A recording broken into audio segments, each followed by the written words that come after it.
Vamos a hacer un apéndice antes de empezar el estudio. Ok. ¿Ustedes creen, es una pregunta antes de empezar, ¿ustedes creen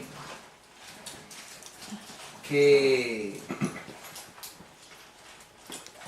en la tentación de Jesús, cuando Jesús estuvo tentado tanto en el desierto como cuando estuvo en el momento del monte Sinaí, del monte de los Olivos,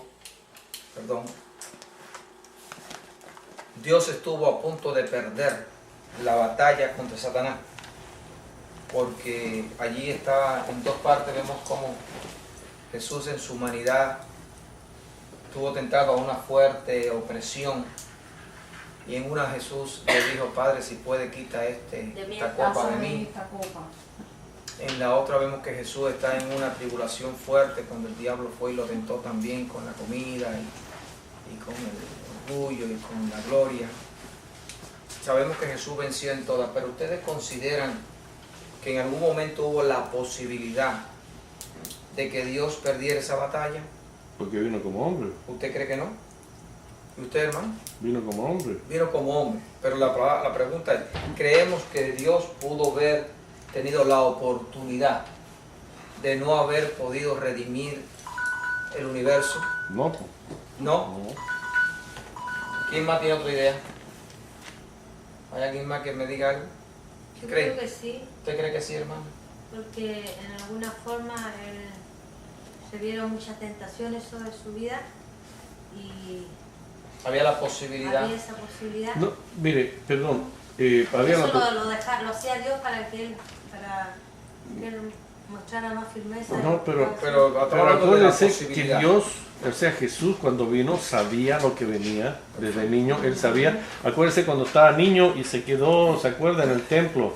Cuando los papás se devolvieron y Él está enseñando, dijo: estoy en los asuntos de mi Padre, estoy. Ok. Entonces Él sabía lo que venía, entonces no creo. Sabía lo que venía y sabía lo que estaba Ok, expuesto y... ustedes saben que yo me nutro mucho por el internet. Yo busco personas y aprendo así, escucho a otros y eso me da enseñanza. Hay un maestro, él se llama maestro, él dice que Dios estuvo a punto de perder la batalla. Que estuvo a punto de perder la batalla y que la venció por un hilito.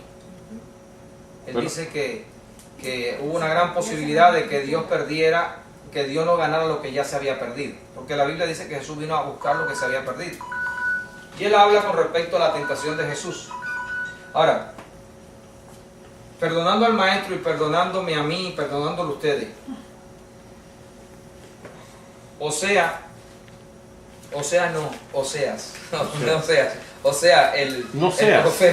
el profeta Oseas, después de Daniel, en el capítulo 13, en el capítulo 13, ahí está antes de Joel, es uno que está pegado al Nuevo Testamento por allá. Verso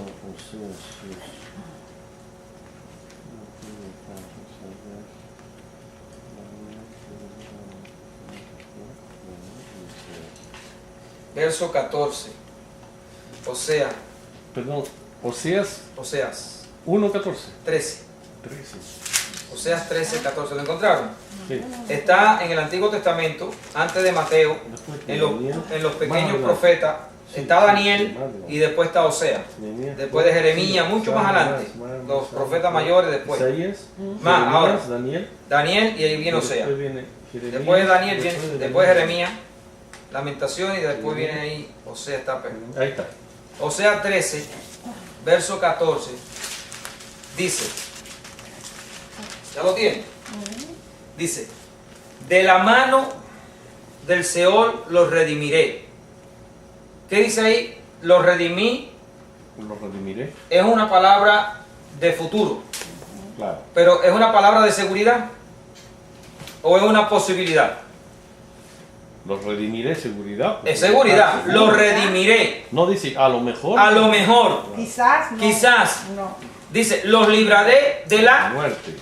¿Es otra palabra de seguridad? Sí. ¿Seguros o no seguros? Muerte. Claro. Y seré tu destrucción, oh Seol, perdón, Sí. o muerte. Yo seré tu muerte. Yo seré tu muerte. Dice, bueno, muerte, ¿quién sabe te pueda vencer? No dice, Yo te voy a muerte, matar. yo voy a matarte. No, Eso no es una palabra de indecisión ni de posibilidades. no. Dice, y seré tu destrucción, oh Seol. La compasión será escondida de mi vista. Voy a ser inflexible, duro, no. Te voy a destruir, quieras o no quieras. Amén. Esa palabra da la posibilidad de que Dios perdiera la batalla. No. Cuando le está diciendo a la muerte, Satanás, voy a acabar contigo. No. Hermanos, es peligroso no conocer a Dios. Y no conocer su pensamiento y su... Cuando uno dice no conocer a Dios, es no conocer lo que Dios va a hacer, lo que Dios hizo, o lo que Dios quiere hacer, o lo que Dios está haciendo. Ese hombre ha dicho, y a cualquiera engaña, que Dios se la estaba jugando. ¿Cómo van a pensar que Dios se la juega? ¿Cómo van a pensar que el Todopoderoso va a hacer algo para que le salga mal cuando Él dice... ¿Usted quiere decir algo mientras yo busco algo? Si nos juzgamos por nosotros. Ese es el problema, que buscamos de que Dios sea igualito que nosotros. Como si fuera, vayan a Efesios, Efesios capítulo 1. Él vino a un propósito Y el propósito, bueno, que Adán, no, porque Adán, el primer Adán cayó, el segundo Adán podía caer. ¿Quién? El primer Adán cayó y Dios sabía que iba a caer, pero el segundo Adán no iba a caer nunca, ni aunque dijera, Padre, lo que él dijera, ni lo que pasara, porque después, Efesios, después de Gálatas. Hermano, entiendan. Romanos, Gálatas y Efesios. Hay Corintios, Gálatas y Efesios. Hay un concepto a veces en nosotros los creyentes que nos dejamos llevar por nuestra humanidad y miramos a Dios como si Dios fuera también humano, porque Dios nos habla como humanos, porque somos humanos, pero Dios no es un ser humano. Miren Efesios capítulo 1 verso 4. Según nos escogió en Él es Cristo, antes de la fundación del mundo. ¿Cómo dice ahí que nos iba a salvar antes de qué? De la fundación. Antes de la fundación del mundo ya me escogió, ya Él sabía de mí. ¿Cómo va a fallar entonces si antes de la fundación del mundo me va a salvar, me va a escoger? ¿Cómo es posible que ahora venga uno diciendo, un hijo de Dios diciendo, no, porque Dios se la jugó y la podía perder? No hay posibilidad en esta palabra para decir que Dios se la juzgó por todo lo que habló Jesús y todo lo que se dijo allí, todo lo que pasó. Eso no quita, jamás quita, ni permite la posibilidad que había de que Satanás venciera a Jesucristo. ¿Cómo Satanás iba a vencer a Jesús, el Hijo del Dios viviente, el que es la imagen de Dios, aunque estuviera en la humanidad? Es que, pastor, la misma Biblia dice, maldito el hombre que confía en el hombre. Perfecto, hermano, gloria a Dios por esa palabra que usted ha dicho. Amén. Entonces, a veces tomamos al Señor como si Él fuera, sí, es verdad que estaba en la humanidad, pero en esa humanidad no había la posibilidad de que Él perdiera, porque era Él. Y aunque Él no estaba en su divinidad, ni actuando como su divinidad, Él sabía lo que estaba haciendo, como dijo usted, que Él sabía lo que venía, y Él vino. Y la gente está pensando de que cuando Jesús dijo, Padre, quita de mí esta copa, estaban pensando que era en el sufrimiento. El sufrimiento no era el problema de Jesús nomás, era la relación con el Padre, que es lo más importante de Jesús. Su amor y su relación con el Padre, cuando el Padre tuvo que apartarse para que Él se quedara solo en su humanidad, ¿es verdad? Quizá esa parte Esa era parte la que no quería porque... Él no quiere quedarse sin el Padre, No, pues ese claro, amor. porque es el vínculo. Ese amor del Padre es tan grande. ¿Qué pasaba cuando yo me iba a trabajar a las minas? Me iba por 10 días y mis hijas lloraban y me mandaban cartas. Esa relación a mí me eran 10 días. Pero a ti no te molestaba el dolor ni el sufrimiento del trabajo. No, Lo que te molestaba era la relación con tu hijo. Esa es la Y diferencia. ellas igual, el sufrimiento y todo eso. El sufrimiento, pero no era el estar solo, ni el pasar, ni dejar de comer un momento. No, era el sufrimiento. Eso es lo que pasa, que no lo entienden cuando dice, Padre, ¿por qué me has abandonado? Es porque estamos ahora separados. No me abandones. Acuérdense que también dijo, ¿cómo dijo? El espíritu está presto, la carne es débil. La carne es débil. Claro. Miren lo que dice ahí el verso 4. Según nos escogió en él antes de la fundación del mundo para que fuésemos santos y sin mancha delante de él. Oiga, qué predestinación. En amor habiéndonos predestinado para ser adoptados hijos suyos por medio de Jesucristo, predestinó. Y si me predestinó, ¿cómo iba a haber fallo? Si ya estaba predestinado por el que lo hace todo. Según el puro afecto de su voluntad. En el verso 9 dice, dándonos a conocer el misterio de su voluntad, según el beneplácito el cual se había propuesto en sí mismo, de reunir todas las cosas en Cristo, en la dispensación del cumplimiento de los tiempos, así las que están en los cielos como las que están en la tierra. Hermano, amén. Es imposible esa palabra. Entonces, a veces esto nos pasa. Pensamos humanamente al mirar a Dios. Y hay que tener cuidado cuando somos maestros. Fundamentalmente, cualquier persona que no sea maestro, bueno, no es maestro. Pero cuando uno es maestro, decir borracada de esa naturaleza. A mí me dio tristeza ver ese hombre diciendo eso. Que Dios falló. Que Dios podía haber perdido la batalla. Que Dios podía haber perdido los mundos que Él creó. Porque el primer Adán pecó. El primer Adán pecó, ¿saben por qué? Porque Él lo permitió. Pero el segundo Adán, Él no permitió que pecara. Porque era el mismo, Él no iba a pecar. No entienden a Jesús. ¿Quién es Jesús? Es verdad que no está en su humanidad. Pero estaba en un propósito. Y el propósito era destruir al diablo, porque había que destruir al diablo. Sí, diablo, tú destruiste a mi primer hijo humano, pero mi segundo hijo no lo vas a poder destruir. Ahora, si Dios hubiera tenido un tercer hijo, que era el que iba a vencer, entonces sí iba a destruir el segundo. Porque Él lo iba a poner para que lo destruyera también, pero el tercero no se lo podía. Es decir, Dios determina hasta cuándo el diablo puede hacer su obra. ¿Hasta cuándo tú puedes llegar? Por ejemplo, Dios le dice al hombre, a nosotros nos dice, ustedes no pueden ser más tentados de aquello que ustedes pueden resistir. El diablo no se le permite poder sobre nosotros una tentación que tú y yo no podemos resistir. Quiere decir que no puede el diablo inventar una tentación que yo no la pueda resistir. Si él me la pone a mí, yo la puedo resistir. Ahora, que yo no la resista, no es que yo no pueda, es que yo no quiera. No quiero, claro. Pero yo tengo el poder de parte de Dios para que el diablo a mí no me pueda tentar más de aquello que yo puedo resistir. Dios no se lo permite.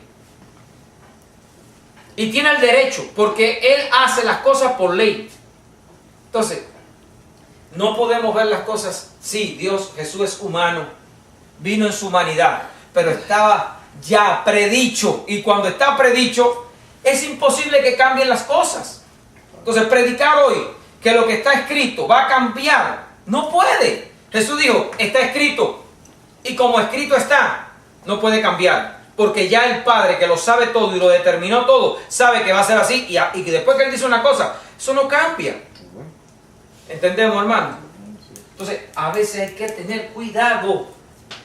En vez de pensar en nuestra humanidad, conocer al Señor. Por eso yo hablo tanto del principio de conocer el corazón de Dios, la manera de Dios. En todo, pastor, si no sabe, no hable. Es peligroso. No, porque es que nosotros, por ejemplo, cualquiera podemos pensar a nuestra forma de pensar. Porque, bueno, uno piensa, por ejemplo, como la hermanita lo estaba diciendo, bueno, pero Él es humano. Es verdad, Él vino humano, podía caer porque humanamente es que ella y yo, si nos miramos humanos, caemos. Cuando tú te miras humano, tú caes. Entonces, Jesús es humano, o va a caer, puede caer, no puede caer. ¿Por qué no puede caer? ¿Por ser humano dejar de ser humano? No, no puede caer porque ya dijeron que no va a caer. Y si no va a caer, no hay posibilidad de que caiga. La única posibilidad de que caiga es si Dios hubiese dicho, vamos a ver si sale o vamos a ver si no sale. Entonces sí, pero si Dios ya me dice, no va a caer, ya no hay posibilidad. ¿Entienden la diferencia? No es la humanidad, es el preconocimiento que tenemos de lo que Dios dijo, lo que nos da la seguridad para nosotros decir, no es su humanidad, no es su capacidad, no es su tentación, no importa, no importa eso. Lo que sabemos es que Dios dijo, no hay posibilidad. Miren, ese es el problema de la fe.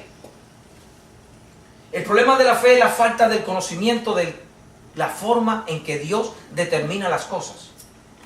Cuando tú sabes y tú crees en Dios y le crees a Él, eso es ley para tu vida. Ley para tu vida. esa es la historia más hermosa que podemos hablar en un hombre al cual Dios le llamó su amigo, que es Abraham, que cuando Abraham va a matar a su hijo, la Biblia dice que él dijo, él me dijo que de mi descendencia iba a sacar un pueblo. Por lo tanto, si yo lo mato, él tiene que levantarlo entre los muertos, porque de ese hombre tiene que haber una generación. Y él me dijo a mí que de ese hombre vino una, por eso dice, y lo recibió como de entre los muertos. Es decir, Abraham decía, si le meto el cuchillo, Dios tiene que levantarlo, porque él me prometió a mí que ese muchacho va a tener hijos. Amén, claro. Entonces, ¿cómo va a tener hijos si está muerto? No puede. Yo no sé lo que va a hacer Dios, pero algo tiene que hacer Dios para que ese hombre no muera. Y si muere, él tiene que levantarlo entre los muertos. Piensen en eso. La posibilidad de que Abraham matara al hijo era imposible. O mejor dicho, la posibilidad de que su hijo no tuviera una descendencia, es la palabra correcta, es imposible. De que lo matara, bueno, tal vez lo podía matar, pero ese muchacho tenía que levantarse entre los muertos. Sí, porque no podía dejar de la descendencia, porque entonces Dios te va a decir hoy, voy a hacer esto con él, y mañana te va a decir, no lo voy a hacer. No, Dios no es como nosotros. Si Dios dice así es, Amén. Hermano, aunque, por eso, Oleado y sacramentado. eso es ley, eso es absoluto. Amén. Eso es absoluto. Absoluto. Absoluto. Sí, hermano, eso es una contraseña. Después te digo. Okay. Amén. Amén. Vamos a entender esto. Vamos a entender esto. Hermano, cuando ustedes oigan un predicador y oigan algo así como humano, no se tiren a pensar así rápido, sin analizar bien, investigar antes, porque te vas por un sendero equivocado. Eso te sabe, para mí, si tú me dices eso, yo pierdo la fe. Porque si yo tengo el análisis de que Dios me dice una cosa y no tengo la convicción, ¿dónde está mi fe? ¿Dónde está mi fe de que Dios me dijo a mí, mira, esto va a ser de esta manera, y después hay una posibilidad de que no sea de esa manera? Desde que yo empiezo a tener una creencia de posibilidad en que Dios Duda. ya me dejó, y puedo hablarte de que soy el hombre más de fe, pero estoy creando inseguridad. Porque desde el momento que usted pueda pensar que en Jesús había una posible inseguridad de lo que Dios había predestinado, eso es una duda tremenda. Bueno, yo no sé cómo usted lo mira, pero si me la pones en cualquier otra me la vas a dar. Si Dios dice, hermano, es verde, aunque tú lo veas del color que tú quieras. Es verde. Algún día te vas a dar cuenta que es verde. Pastor, un ejemplo. Antes de venirnos nosotros acá, fuimos una vez a una iglesia en Chile, en Iquique creo que fue. Y el hombre predicó sobre que los cristianos, por el hecho de recibir al Señor, estábamos ya en la gloria. Lo que quisiéramos nos iba a... Está bien, lo que quisiéramos nos iba a dar el Padre, todo eso. Pero nosotros ya no teníamos sufrimiento, ya no teníamos nada. Y ahí empezó a generar la duda en mí. ¿Pero por qué? Porque la Biblia dice que no es un camino de rosas. Amén. El cristiano, entonces, ahí empecé yo, entonces, ¿por qué a mí? ¿Y por qué no? Este dijo así, entonces no, yo eso dije, es lo no, que trae la doctrina equivocada. Eso es lo que trae una doctrina falsa. Después, ir de nuevo a esa iglesia, no. Eso, ahí mismo está. Eso es lo que trae la doctrina equivocada. ¿Por qué aquel no y a mí sí? Claro. ¿Por qué me Eso, pasa a mí? Entonces ahí caemos. Amén. Me alegra que haya dicho Amén. eso me pasó a mí, no pensé que usted nada más. Eso me pasó a mí con la doctrina de la prosperidad. Claro. Yo empecé a meterme en la doctrina de la prosperidad, la analicé, oye, es verdad, hay versos que dicen que, pero no, me dejé llevar por la mentira, y después caíamos en este tipo de dilema, algunos hermanos y yo, bueno, ¿y por qué a este le da? ¿Y por qué al otro no le da? ¿Y este que da? ¿Y yo que doy? ¿Y el otro? ¿Y por qué estas variantes? ¿O qué estoy haciendo malo yo para que... Ahí está, ¿o qué estoy haciendo malo yo? Empezamos a autojuzgarnos, porque vi... Bueno, hasta mi esposa, no sé si se acordará, sacó una vez un salmo que, lógico, sacó un salmo diciendo, pero ese salmo no se cumple en nosotros, Sergio. Y yo le dije, bueno, ya cuando eso estábamos saliendo, y ella dijo, es verdad, mi amor, no se cumple así, porque ese es el salmo que se cumplió en Jesucristo, y en nosotros se cumple si nosotros estamos en la misma posición de Cristo. Y como no estamos en la misma posición de Cristo, no se cumple igual. Entonces, la prosperidad es una enseñanza, así como esto, que crea duda. Y crea envidia. Crea un montón de cosas. Claro. Crean duda, falsa doctrina, crean conflicto. Amén. Por eso la falta del conocimiento, del pensamiento de Dios es terrible. Es terrible como el pensamiento. ¿Se acuerda lo que estábamos estudiando para conocer a Dios? Como decía, por ejemplo, el científico ese que dijo, a mí me tenían en un camino de rosa. Claro. ¿Por qué? Porque él nunca en la escuela fue a la investigación. Le dieron una teoría y con la teoría lo embaucaron, lo metieron en la teoría y a ti en el cristianismo es igual. Te meten en la teoría y allí tú te sientes hasta que cuando vienes a ver, Jesús lo dijo claro, ciego que sigue a otro ciego cae en el mismo hueco. Entonces la gente, hermanos, sean analíticos. Antes de piensen bien, para cuando ustedes terminen, repiensen, analicen, busquen e investiguen. No se crean las cosas así. Tienen que investigarlas.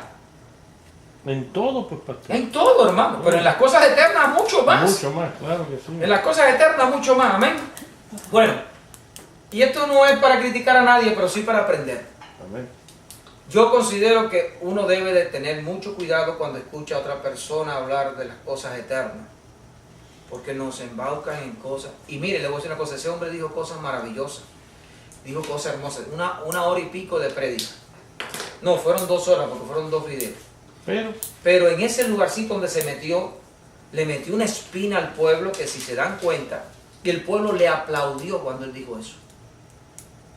Porque están ignorantes, hermano. Están ignorando las profecías.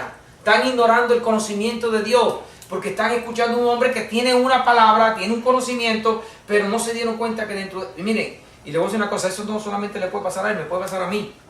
Y le puede pasar a cualquiera de nosotros. Que si no analizamos bien las cosas y buscamos bien las cosas, nos podemos equivocar. Yo me doy cuenta ahora. Cualquiera se equivoca. La doctrina de error que yo traía. Sí, hermano. De muchos. Y la que vamos a seguir arreglando. Descubriendo. Sí, las hay. Porque es que venimos con muchas doctrinas de errores.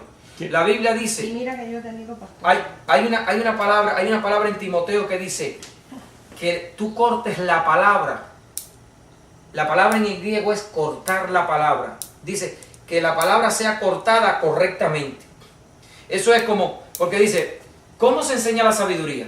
Está en Isaías 23. Dice, verso tras verso, oración tras oración, línea sobre línea, palabra sobre palabra. Pero dice un poquito aquí, otro poquito allá. Cuando tú cortas un poquito aquí y cuando tú cortas un poquito allá, tú tienes que ver que esos 2 poquitos sean como el macho y el hembra de la conexión de la electricidad. ¡Pra! Usted sabe que conecten. Que conecten. Por ejemplo, el sistema europeo de conexión y el sistema americano es electricidad lo que se usa. Pero cuando usted va a conectar, no conectan. Ustedes no saben eso. Sí. Porque las patas no son iguales. Aquellas creo que son 3. Acá usan 3, hay unos que usan 2, pero si usan 3 son y no son iguales. Hay una que es redonda y otra que son cuadraditas. Sí. No entra, y es para llevar la misma electricidad, fíjense, pero la conexión no es la misma. Bueno, usted coge el sistema americano y le hace así, ¡pra! Y entra donde quiera, ¡pra! Entra, porque están hechos un hembra para un macho. La palabra es igual. Cuando usted corta la palabra, dice Pablo, que tú disiernas la palabra y es cortar la palabra y pegarla nuevamente. Porque la Biblia tiene eso, un poquito allá, lo que te da la doctrina. Por ejemplo, cuando tú miras esta doctrina de que si Jesús podía fallar, en la Biblia está que Jesús estuvo allí temblando, y él habló, sí, y el sudor, si soy yo estoy a punto de fallar.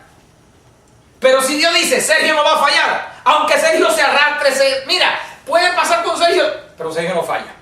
Yo no tengo que mirar mi humanidad, yo lo que tengo que ver es qué dijo él. ¿Ven la diferencia? ¿Qué dijo él? No miren lo que a mí me está pasando, sino miren lo que él dijo de mí. Ese es el problema con Cristo. Si yo miro a Cristo, yo puedo mirar lo que está diciendo el hermano, yo le entiendo. Está mirando su humanidad. Pero si tú dices, espérate, yo no tengo que mirar a Cristo, yo lo que voy a ver qué dijo Dios de Cristo. Muerte, yo seré tu muerte. Olvídate de ahí. No hay Satanás que venza. ¿Lo entienden, hermano? ¿Ven la diferencia? Una cosa es mirar las condiciones y otra cosa es mirar lo que él dijo. Aquí está la diferencia. en conocer lo que Él dice, es lo que hace la diferencia. Eso está en todas partes. Eso está en la enfermedad, eso está en la alegría, eso está en mi gozo, eso está en mi esperanza, eso está en mi futuro, eso está en mi relación, eso está en mi manera de ver las cosas. ¿Qué Él dijo? No, ¿qué estoy pensando? Pablo, mira Pablo. Pablo está metido en la cárcel y dice, no se preocupen por las tribulaciones que estoy pasando en este momento. Esto es para bendición de ustedes. Pero Pablo, si tú lo que estás desbaratado, es para bendecirle a ustedes, muchachos. ¿Cómo es esto? Porque esto es para la gloria de Dios. Por eso dice el Señor, no se preocupen por la tribulación momentánea que están pasando. No es comparable con la gloria venidera. Entonces no importa mi tribulación. Dios de antemano a veces habla y dice, ustedes van a pasar tribulaciones. Por ejemplo, en una iglesia en Apocalipsis le dice, van a pasar 3 días de tribulación y algunos van a morir. Pero no importa, los van a meter en la cárcel. Algunos van a morir, pero no se preocupen, yo los voy a sacar. Entonces la gente, ay, pero bueno, ¿y si me muero? Hermano, si me dijeron que me voy a morir, ¿cuál es el problema? ¿Me voy con Dios?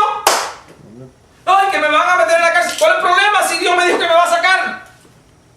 Ay, que yo voy a sufrir esto y que voy a perder esto y que voy a tener que... Pero ¿cuál es el problema si Dios dijo?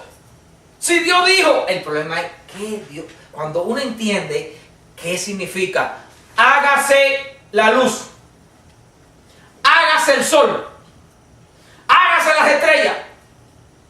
Cuando usted entiende lo que significa ese hágase, en la voz de un ser, hágase el mar, hágase el agua. Cuando entendemos de verdad a ese creador, hágase. Entonces podemos, cuando entendemos a ese hágase, yo soy el que soy, dice Dios, no hay problema. Por eso Jesús no tenía problema. Pero Jesús sabía.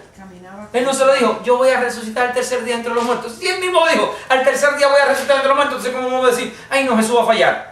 Si él mismo dijo antes, yo tengo que ir, ser maltratado por ellos, he hecho todo esto. Miren, yo sé todo esto, como usted lo dijo. Pero cuando estaba con el padre, le dijo, papá, pero me vas a abandonar. Y esto sí me duele, tú me vas a dejar. No me abandones. Quédate conmigo ahí para yo pasar toda... No, hijo, tienes que quedarte solo. Papá, ¿por qué me dejas? Tienes que quedarte solo, tú lo sabes. Pero ese amor no hay forma de no decirlo. Claro. No hay forma de no decirle, papá, me quedo solo. Porque ya de antemano sabía todo. Aún sabía que se iba a quedar sin el padre. Estaba escrito. Pero no voy a perder la batalla. Claro. ¿Entiendes? Bueno, esto era lo que iba a hablar con respecto a las doctrinas y a que vi este hombre y